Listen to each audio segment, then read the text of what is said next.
So grab your coffee, grab your water, depending on what time zone you're in. Grab whatever drink you want. Um, just give everyone just a couple minutes here to get logged in. If you are already logged in, our topic today is unlocking the call conundrum and the caregiver applicant behavior data that Augusta has to share. So hopefully, this data is going to help you start to think through why you get so many applicants who don't seem to remember your agency after they apply, and they don't pick up the phone after they apply. It's almost like, why the heck did they apply? So that's some of what we're trying to unlock today for you with the data that we have to share. So just to be respectful of everybody's time, I'm going to go ahead and jump in. And as you can probably see, we are recording this. The recording will be available usually within a day or two after the webinar on our website. And just in case, I'm sure everybody's been using Zoom or Teams or something like that. But just to make sure you see it there, you have the ability to use that Q&A tool there in the bottom, I think in the bottom of your Zoom screen. So you can just chat in questions anytime throughout the presentation today. And there's going to be a couple times when I actually ask you to throw in some answers into the chat. So with some very short exercises that I have prepared. So just going to get my own little chat open so I can see everybody who messages. So yeah, let me dive in here. Just a quick introduction. Won't spend very much time on this, but I'm Jen. I'm one of the co-founders of Augusta.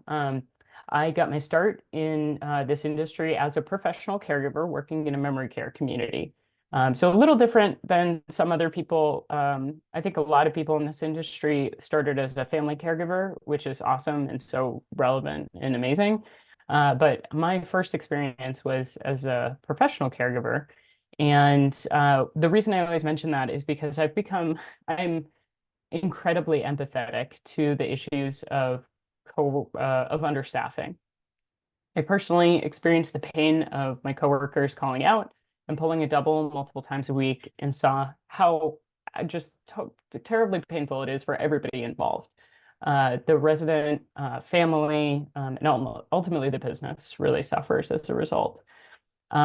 Since then, I've basically been working in senior care. So grew two different online caregiver training companies. And just as a fun side note, love my dog, spend a lot of time with her and playing music. You can't see in the background, but I've got lots of instruments back there. So if there's any other musicians out there, would love to chat with you. Okay, so the two big questions I'm hoping to tackle with you today are why caregiver applicants don't seem to remember applying to your jobs and why they don't pick up the phone after they apply. Both very frustrating. When you look at the data for this, and when you think about everybody's experience in the hiring process, both from the applicant perspective and from the hiring manager's perspective, it's actually really complicated. I wish it was just like, here's the cut and dry answers to these questions. But there is a lot of complicated information out there. So what I'm going to try and do is present a whole bunch of the data that we have, and we have some thoughts and theories and recommendations of what you can do to kind of solve some of the issues in the hiring process. But there's certainly other solutions out there and other thoughts that I'm sure this data is going to bring up for you. So hopefully some of it is just for your consideration, and some of it is hopefully very actionable for you at your agency. As you start to think about what we're sharing, I guess I also want to kind of challenge you a little bit on two kind of main ideas that I think don't get as much credence as maybe they could or should in the hiring process. The first thing is what does the applicant actually experience as they apply to your job? And then the second is how do you and how does the applicant decide on a fit? So like, what are the qualifications you're looking for? And how does an applicant actually understand that they could be a good fit for your agency? Because we know it's a two-way street, right? So those are the couple things in the back of your head, if you can be thinking about like, how do they actually experience applying to my company? And how do I decide, how do we all decide whether or not there's a fit there? Okay, so where is this data coming from that we're going to share? I've got a couple different external sources, but the bulk of it is from Augusta. So if you're not familiar with us, our software, it's designed to boost interview show-ups and getting people on the phone for that first phone screen. We do that by evaluating candidates on 20 different home care specific criteria and geolocating them to your clients and agency office location. So in the last year, we had 85,000, more than 85,000 applicants go through those 20 questions with a 95% completion rate. So we've gotten 95% of 85,000 applicants to complete all these 20 questions. And all the applicants are coming from a variety of different sources. Job boards are the number one, of course, because I think that's pretty consistent across the industry. That's where most people get hired from, is a job board.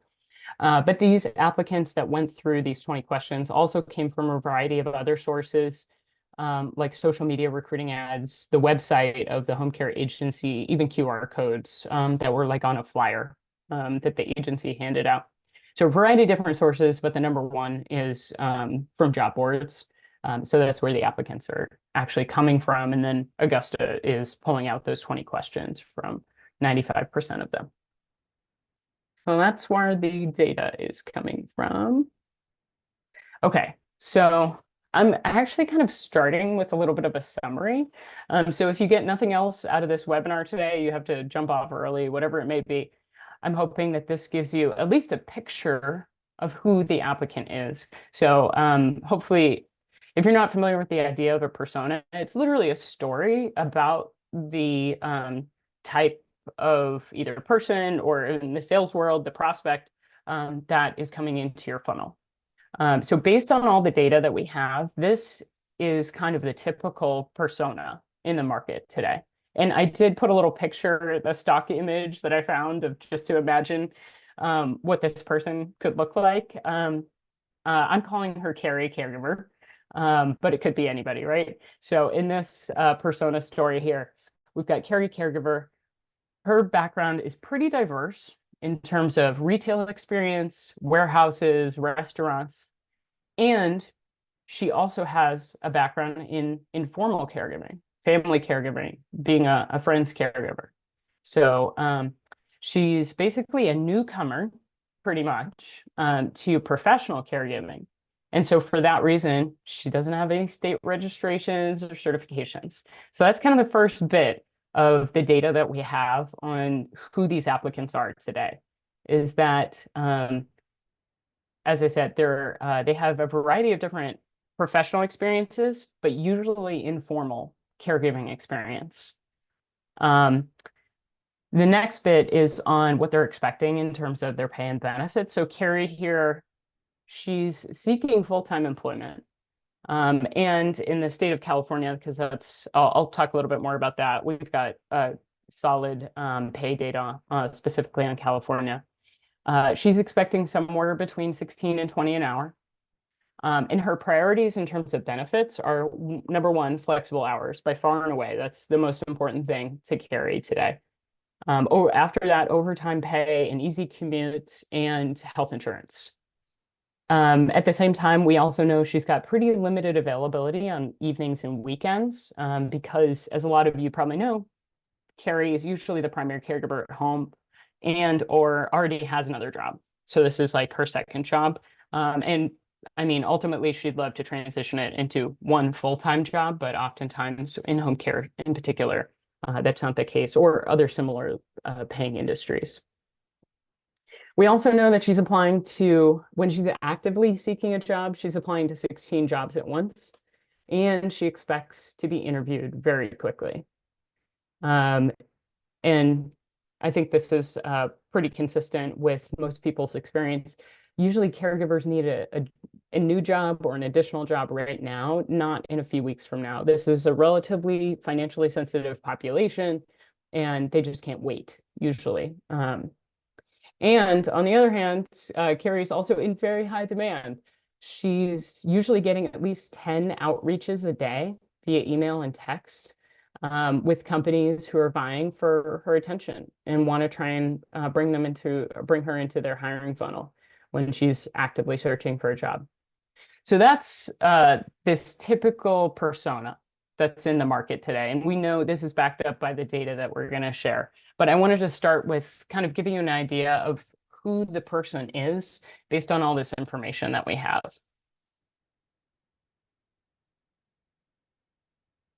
Okay, so digging in a little bit deeper here. So what we realized is a little bit complicated here in terms of why it's so hard to hire the right people for this job, and what's going on for the applicants, and how there's kind of this vicious cycle that's going on to make it really tough to evaluate them. So on the one hand, I think a lot of people know this stat now, that the average caregiver today, they're applying to 16 jobs at once. Glassdoor also says that there's about 250 applicants per open job today, which is wild, right? So in theory, there's plenty of applicants coming to a home care agency. On the other hand, the US Chamber of Commerce says that there are 2 open jobs for every unemployed person. So that means that there's plenty of applicants and they're also not getting hired, right? Because there's 2 open jobs for every unemployed person. So it's like really complicated. What it essentially boils down to is that applicants aren't reading the job description and they're applying to too many jobs, and it makes a mess for the recruiter, and it's hard to evaluate who is actually a good fit for the agency. So the other data that we have to support that, I'm going to start from the caregiver's perspective, and then I'll show you on the management kind of operator perspective of how we know this. So we're very big nerds over here at Augusta. And my business partner, he actually signed up on Indeed as if he was a caregiver and applied to a couple jobs. The next day in our inbox, he gets 20 emails in a row from this job board saying, hey, you can work at all these different companies. And guess what? You can just one-click apply on all these different companies. And if you notice the timestamp on the right here, they're all literally at the same time. So the caregivers being inundated with emails to keep applying to jobs from job boards. And when you think about it, it makes sense because the job board, they make money by sending you more applicants because you pay per click or you pay per applicant. And so they don't really have a huge concern for the quality of the applicants. All they have to do to make money is get you more applicants. So this is the caregiver's experience when they're on a job board. There are also a whole bunch of different texting services out there where they kind of drip. You get the name, email, phone number of an applicant, and they kind of drip on them for like a year, trying to get them to schedule an interview and talk with you. Unfortunately, to the applicants, this also appears to be quite spam-like, and they usually can't connect these messages back to the job ad that they saw, even just a day ago. It's almost too long between that happening for them, where they saw the job ad, they got this text the next day or 10 hours later or something, and they're like, wait, what is this? And my phone flagged it as spam. I'm not going to respond to this. I'm going to ignore it. So that's the applicant experience in terms of how we know that they're not reading the job descriptions, because there's a low response rate via text message. And frankly, I don't know about you, I would not read the job descriptions for all these emails that I just got. The job board makes it so that way you one-click apply and you don't have to read the descriptions. And so the caregiver is not put in a position to evaluate themselves for the job. And they only really do that once they actually talk to somebody. Once they're forced into the conversation, they realize, oh, actually, this job is a little bit far away from me. It might be hard to get to. I'm close to the where the clients live, but not close to the office, and they don't make that connection. They don't know that you have clients that live 5 minutes away from them. They just see the agency office, and you call them from there, and they're like, "Oh, I think that's too far away." So they're not really processing how they evaluate themselves until they absolutely have to, because there's so much noise out there, basically. So that's the applicant perspective. And then how we know it's hard for operators and recruiters to evaluate the candidates is because now we're getting into some of Augusta's data here.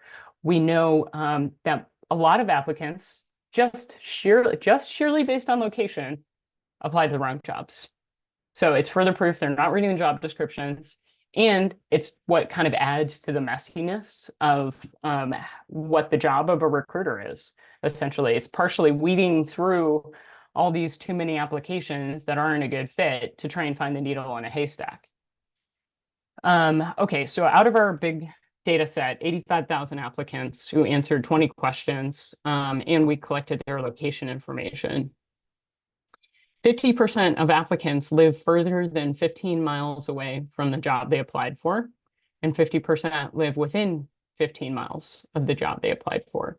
So fully half of your applicants are probably never going to be a good fit to work with your agency, just based on location alone. I mean, there are certainly outlier cases where maybe it's a live-in caregiver, and it doesn't really matter where they actually live, but that's a small number, right? I mean, think about how many live-in cases you have if that's a service you offer. It's for most agencies, it's not. I mean, that would be great if you had a whole bunch of live-ins, but not the case typically, right? So about half of your applicants probably are applying to your job that is too far away from them. And of course, depending on your service area, 15 miles might not be a big deal. If you live in an urban service area, or if your agency is in an urban service area, 15 miles could be an hour, right? So there's, if you think about how far that is for them to drive, we know it's not going to be sustainable if they have to drive more than like 30 minutes usually. So it's a little bit unfortunate, but that is the state of how applicants are applying based on location. On the other hand, kind of makes it a little bit more messy, is that only 14% of hired caregivers live further than 15 miles from the job. So we've already cut out half the applicants just based on location at the top of your funnel. And then only 14% of those people who live pretty close to where you need them to are actually getting hired. So it means that there's a mismatch on other criteria in addition to just the location. But the reason I think this is so impactful, it's because location's just one factor in whether or not you're able to hire somebody who applies. And it's already whittled down your hiring funnel to a pretty significant degree, which is a bummer. But also, if this is the case, then you can try and do something about it, right? So it's just the state of recruiting today. We have a couple recommendations, but there's certainly a lot of different ways you could tackle this problem. So the recap here on job descriptions and how it's hard to evaluate applicants is that, first off, job boards are only incentivized to give you more applicants, not help you find the good ones. So that's why they're essentially enabling applicants applying to the wrong jobs. That's one of the main reasons you get so many people who don't remember your agency. They don't remember applying. They don't pick up the phone after they apply. On the other hand, applicants are not spending enough time thinking about whether or not they are a good fit. And it's partially not their fault because they were kind of, I hate to say it this way, they were kind of manipulated into it by the job board. And the fact that there's a little bit of pressure on them because that they need a job now, not 2 weeks from now. So our general recommendations based on this data is to find different ways to communicate to applicants. Email has diminishing returns, text message, automated texting, dripping on the applicants over time, diminishing returns.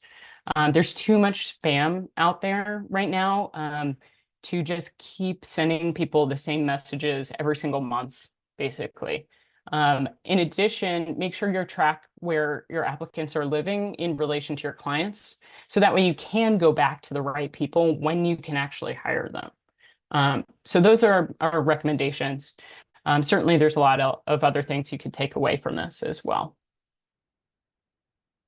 Okay, so I want to do a quick exercise. So use the Q&A, use the webinar chat, whatever you feel comfortable doing. I'd love to hear what are some of the most basic bits of information that you are looking for on a job application or a resume or a profile that gets sent to you? And then, like, what are you looking for so that way you decide whether or not you should actually reach out to them? What are the most basic pieces of information you want to see on their job profile to know whether or not this is a decent candidate that I should reach out to? So just go ahead and throw them in the chat or the Q&A. Don't be shy. Whatever comes to your mind, throw the spaghetti against the wall. Experience, love it. Totally. Relevant experience like family caregiving or professional caregiving is obviously ideal. What else? Location, totally makes sense. Yep, they need to live in a decent location. Driver's license, ability to get a job. So like job history, I think is what that means. Or some, track record. Authorized to work in the US, super important.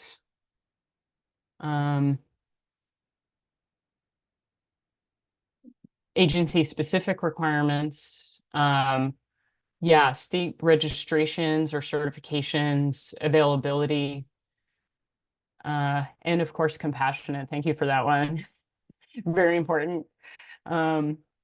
Okay, that's a great list. Thank you so much for your participation. Feel free to keep throwing them in there if you think of other ones. I had kind of similar thoughts about it. So I think we came up with a whole bunch of the same stuff here. Location, relevant experience, are they a family caregiver? Have they been a professional caregiver? Do they have any of those state registrations or certifications? Do they have a driver's license in a vehicle? Like, please. English language skills or specific language skills, depending on your client population. And do they kind of understand what the job entails, generally speaking? So I think that's pretty similar to what y'all said. Cool. Okay, so now I'm going to hit you some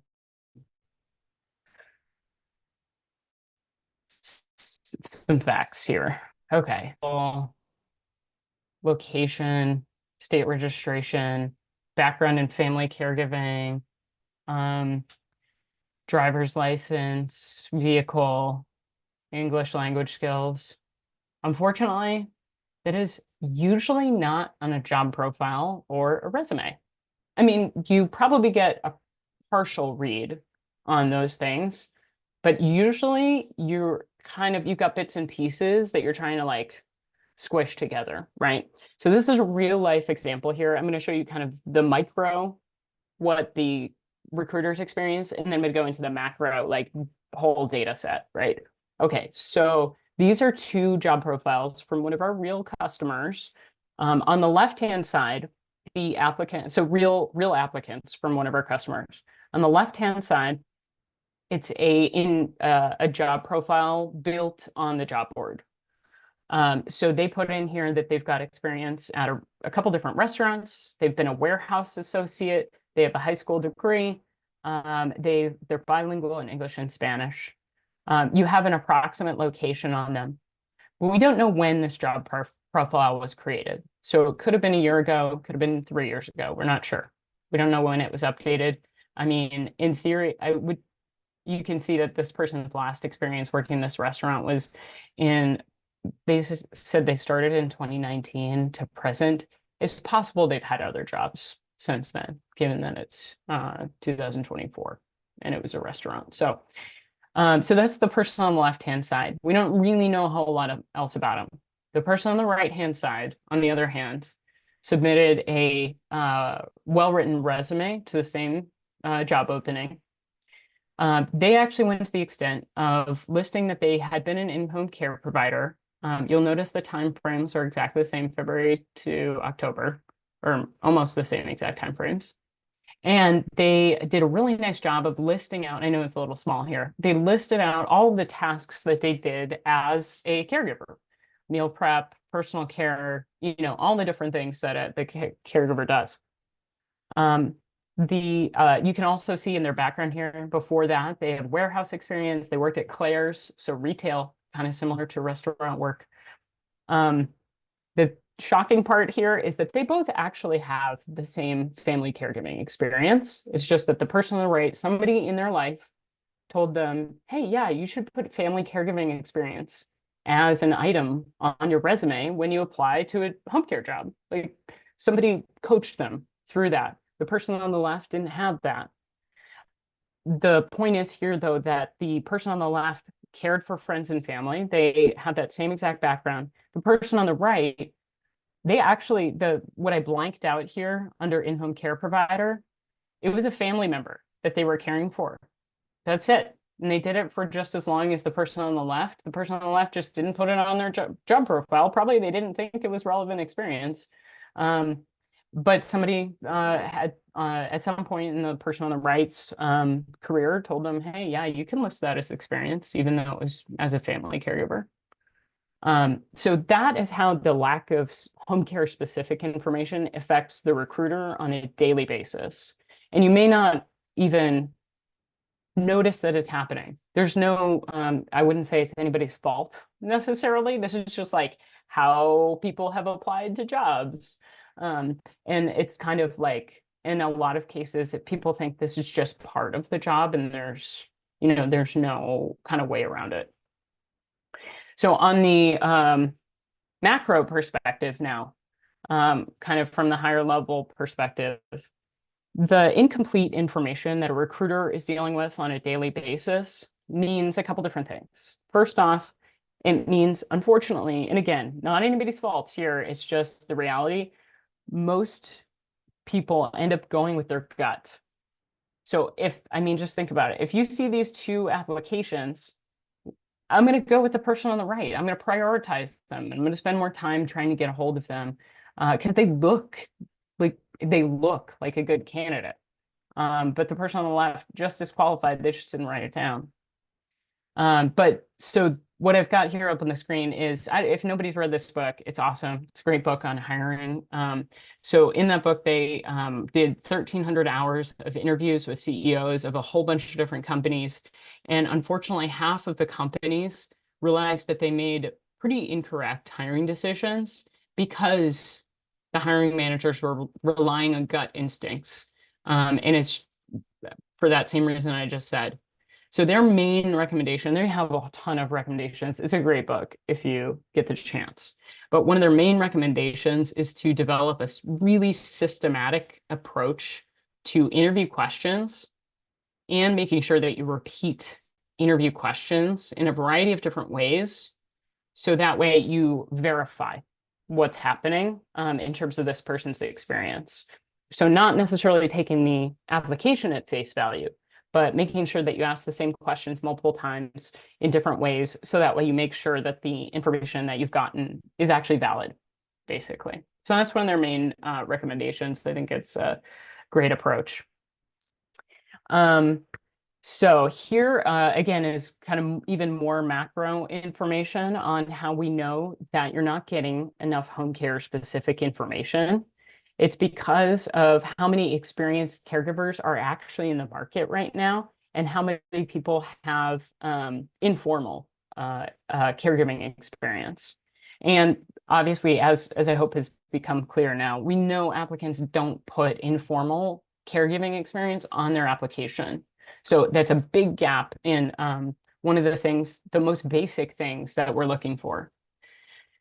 So out of our data set, 85,000 applicants, 71% have experience caring for friends and family. But it's maybe 1% that put that on a resume or a job application. So it is a wild number of people who have some type of relevant experience, but you just don't know about it until you get them on the phone. I mean, just that alone um, is cutting out like a huge number of people that you missed opportunities, is what I would say, basically. Um, one of the things that we recommend is be really specific about the type of paid training that you can offer, since you know there's tons of people out there who have family caregiving experience, and they're applying to these jobs, but for some reason we're not really sucking them in to the funnel, basically, and giving them a reason why they should actually talk with you. So making sure that you do what you can to cater to that audience is really important. Okay, so kind of similar here, but one of the things I came up with was relevant state registrations or certifications. It's 66% of applicants out of these 85,000 that have no current registration or certification. So that also makes you think about, how do I align with the people that are in the market today? The caregiver, who's brand new to this industry, but has all this experience in different similarly paying industries. Advertising a registration reimbursement, along with advertising a really specific family caregiver training program, paid family to paid caregiver training program. I'm not sure exactly how to say it, but those two things together would align with the people who are in the market applying to your jobs. And then also kind of a next step or bigger approach to this is also to think about, how do you support a career ladder? Since we know the vast majority of these people are brand new to the industry, basically. So catering to those folks. Okay, so next couple data points here. Wanted to share the data that we have on, so that way you can kind of compare both yourself, your agency, and in terms of pay and benefits, and also compare to the expectations of applicants in the market today. So it's kind of hopefully both things here for you. Okay, so pay distribution, and this is just for California, and we're doing that because we wanted to make sure it was statistically significant data and wanted to have a big enough population of people that we're measuring, basically. And these are the pay rates that are being advertised by this group of home care agencies. So on the minimum pay end, the most common starting pay rate being advertised today is $16 an hour. On the pay maximum, the most common is $20 an hour. That being said, $19 an hour on the high end is pretty common. And then there's this little outlier blip over here, the $25 an hour high end. And some of you out there might be asking or kind of wondering, oh my gosh, how is somebody saying that their top end is between $25 and even $30 an hour? I mean, that's a small percentage of agencies, but still, I think one of the things to think about is what I was mentioning before about a career ladder, partnering with schools, building some sort of system into your first 90 days, first 120 days, where caregivers can make more over the first year. They can work up to a certain level. And I know sometimes on the recruiter's end that has challenges, because some applicants may come in and see, hey, I saw I can earn up to $25 an hour. That's what I'm going to ask for right now. And that may happen sometimes, right? But as long as you give them a pathway to actually earning more, whatever your parameters are for that, it's maybe, a certain number of maximum number of no-shows, maximum number of schedule changes, showing up on time, whatever those things are that you want to incentivize, but giving them some route to be able to earn more. Weekend differential pay, there's a lot of different avenues that you can take to get there, but this is definitely gives you a really good idea of what the low end and the top end are. So that way you can kind of compare what your pay rates are to what's out there typically in, as I said, California. Hopefully in the future we'll have other states' data, but as I said, wanted to make sure this was statistically significant for you. Okay, so then on the in terms of benefits that are being advertised by agencies today, the number one thing that's being advertised by 69% of agencies is 24/7 support, paid training, full-time and part-time available. Career ladder is number 4 on the list, when in reality, career ladder should probably be higher up because we know all these people are, not all, a huge number of applicants are brand new to this industry. So pushing that up the list would definitely help you. And then 401k, PTO, referral bonuses. And then the next one I want to point out, circle here, is flexible schedule. So this is all the way down towards the bottom. Only 15% of agencies are advertising a flexible schedule. And I know it's hard to offer a flexible schedule because of the nature of the home care business. But it totally, unfortunately, does not align with what today's applicant wants. So the number one thing that, as I talked about at the beginning, caregiver, the number one thing she wants is flexible hours. She's probably the primary caregiver at home. She has another job. She's got these other responsibilities in her life. And she needs flexible hours. So like I said, I know it's hard to do in home care. But if you can think about any ways of structuring your business, the number of your minimum shifts that you sell to clients. So whether you want to make a higher minimum minimum shift requirement for clients, saying, that the minimum you'll send somebody out is 4 hours or 6 hours or something like that.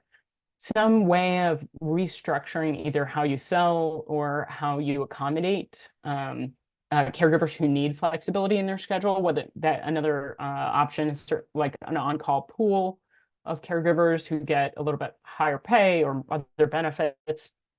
But either way, there's probably more ways that you can structure that, but it's super clear that is the number one thing that this population of applicant needs and wants. There's a reason for it. So financially sensitive population, a lot of things going on in their life.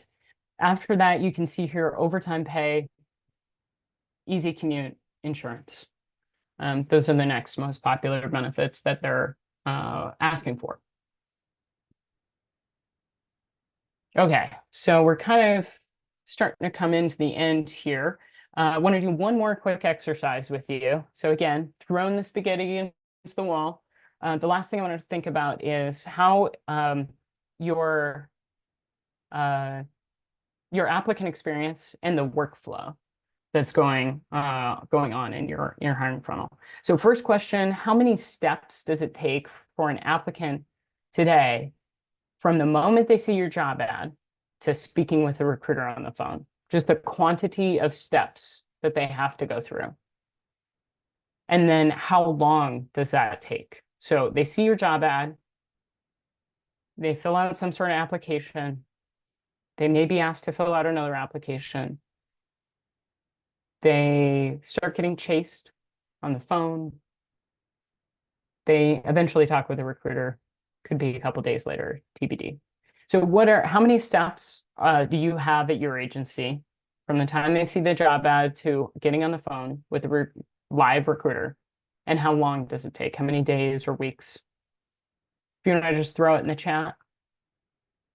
Again, spaghetti against the wall. There's no wrong answers. It's just to get you thinking about what it's like to be an applicant at your agency.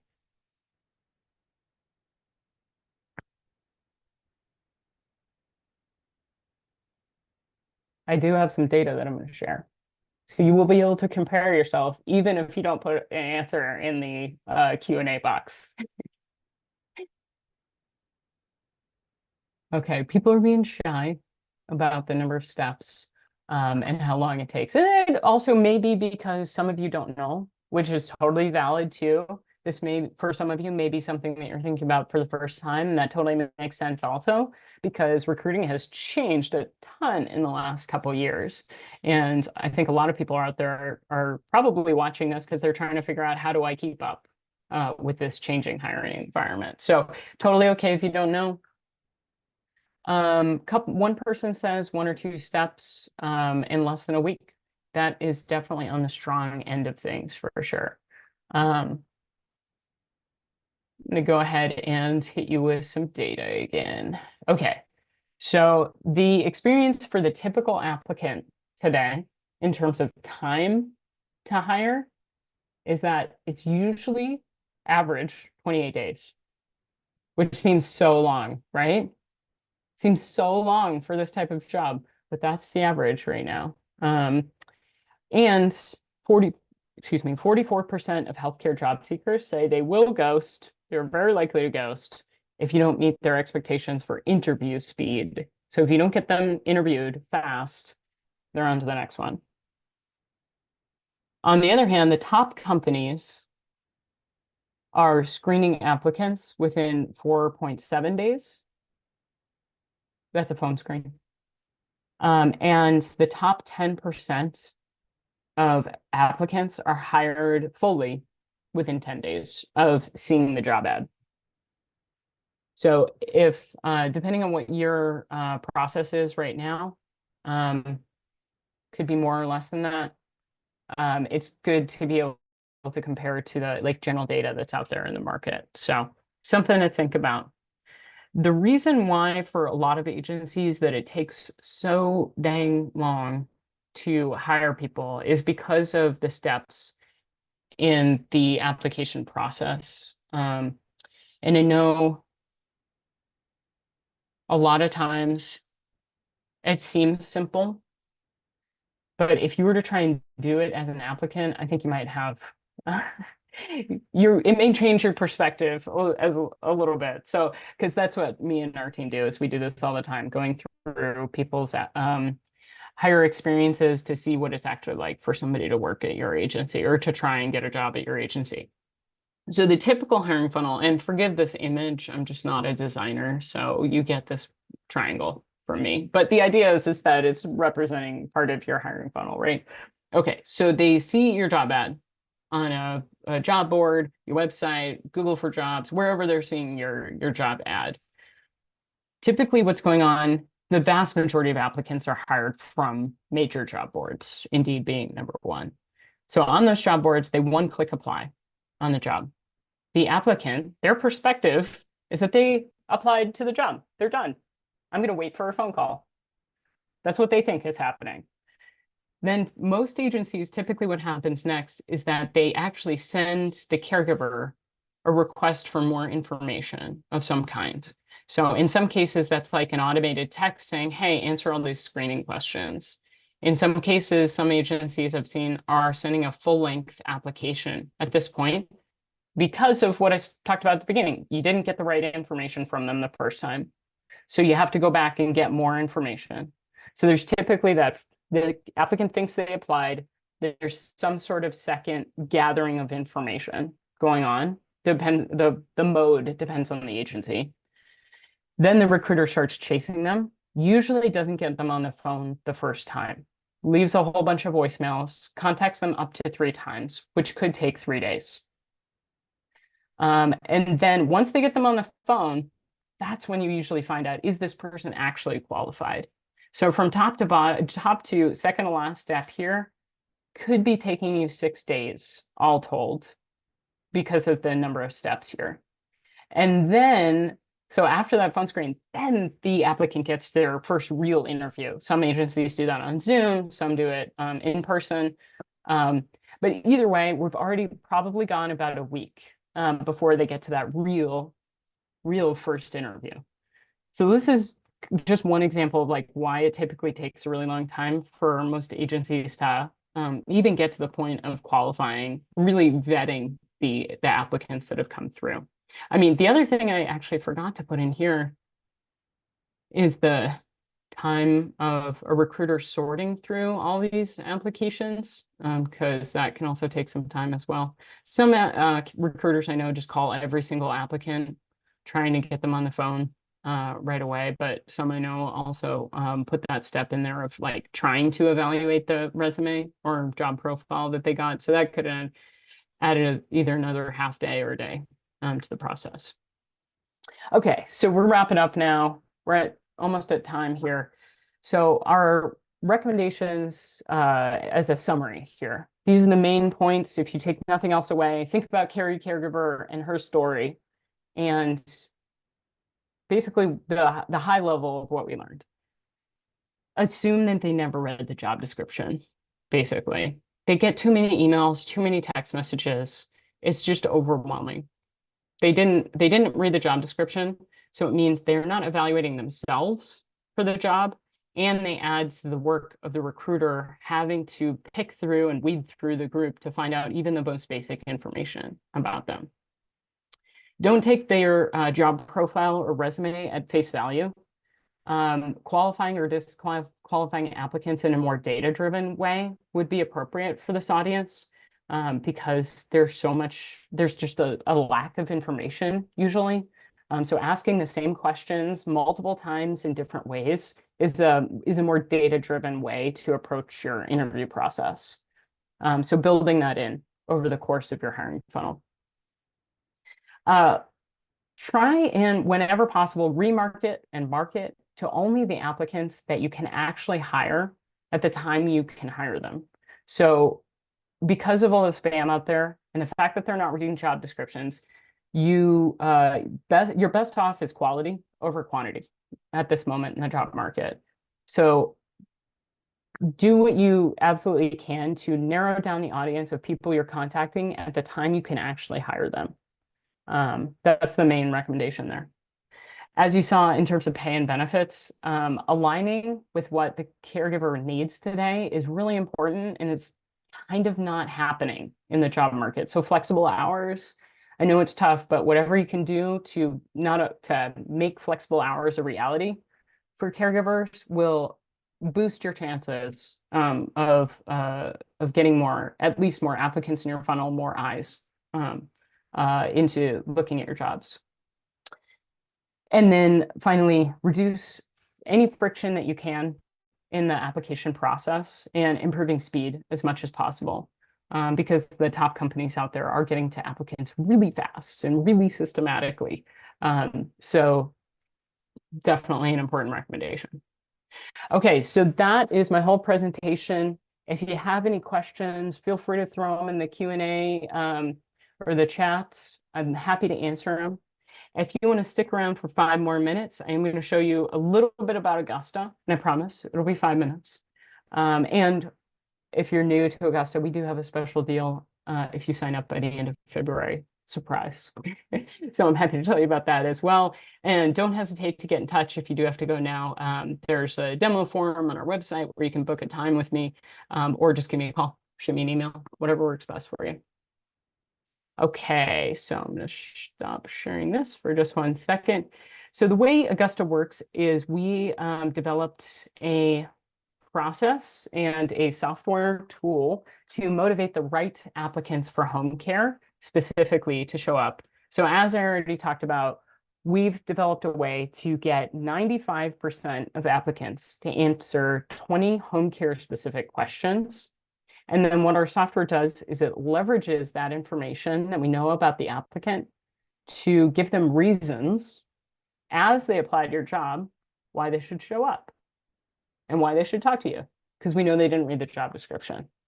So when I say the right applicants, it goes back to that most basic information that we were talking about. So location, experience level, languages that they speak, their schedule, their availability. All that basic information is what we've been able to collect from almost every single applicant. And then the applicant thinks that our software is an employment application. That's what their experience is. However, as they apply to the job, it becomes personalized to them with the information that they need to know at the time they need to know it. So that way they're able to evaluate themselves without reading the job description. And then on your end, you've got all the right home care specific information. So that way you can really evaluate the top candidates instead of all the candidates who probably aren't going to be a good fit anytime soon. The software also basically is going to automatically identify those qualified applicants for you based on the criteria that we've collected, and then puts a little bit of a grade on them for you. So that way you've got a little bit of a priority, and we can also have different workflows based on the quality of a candidate.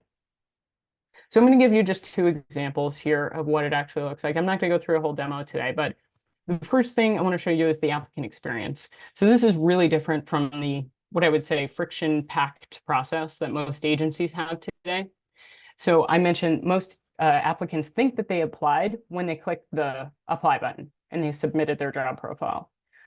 So what we needed to do is figure out a way so that way they don't have that experience where the applicant thinks that they applied and then the agency has to go back and get more information from them. So we squished that down all into one step. This would be your job ad, wherever it is on the internet.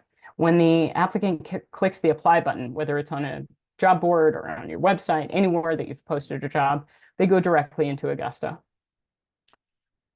And then from here, I'm going to show you a specific version and a specific location. From here, as I said, they think it's an employment application. They don't realize anything else is about to happen. But as they fill it out, it becomes personalized to them. So this is just one example. When in this scenario, the applicant is putting in a zip code that happens to be close to the physical office of this home care agency. And so then it automatically pops up a little message saying, hey, you're only 5 minutes away. Isn't it going to be easy? On the other hand, if they weren't very close to the office, we just wouldn't show them that type of message. So that's what I mean about assuming that they never read the job description, but delivering the information that they actually need to know about the job in a totally different way as they apply at the time that they're actually in context of thinking about your job. So I'm not going to go through all the 20 questions right now. If you want to check out a demo later, just feel free to reach out, and I'm happy to do that for you. But the overall workflow from here is that they saw the job ad. They fill out 20 questions about their home care specific background, experience, location, schedule, etc. By the way, the zip code is also in relation to where your clients live, not just the agency office, because obviously most it doesn't typically matter that much how close they are to the physical office. It really matters more how close they are to the client. So our system does that as well, and just not going to go into all the details at the moment. Okay, so overall workflow. They see the job ad. They answer all these 20 questions. Augusta automatically identifies and grades the candidates for you. And then the best candidates are able to schedule an interview on the spot without waiting for a call, text, or email. So literally at the end of their application, they just see on the screen a button that says schedule interview.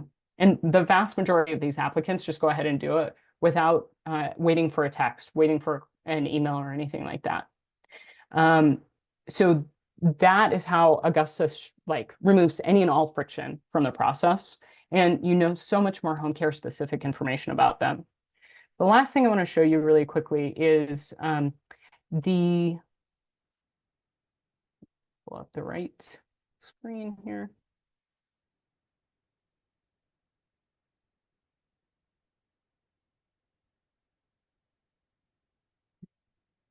So the last thing I want to show you, what you're looking at right now is an example of a customer's Augusta dashboard. So I mentioned a lot about the spam problem out there and how basically applicants are getting dripped on too often. And there's just too much quantity out there. So part of what Augusta's solution does is, because we've been able to get all these 20 questions answered from almost everybody, we have a great idea of what their experience level, their schedule, and location is.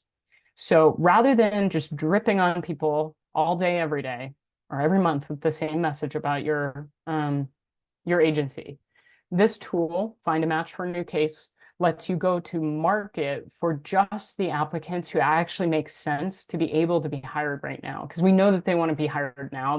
We know that they don't want to wait. So basically out of these 20 questions they've answered, you can go back to just the people who, in this example, have experience, can work on Saturday nights and live right where your client lives that you just got in or you need to staff.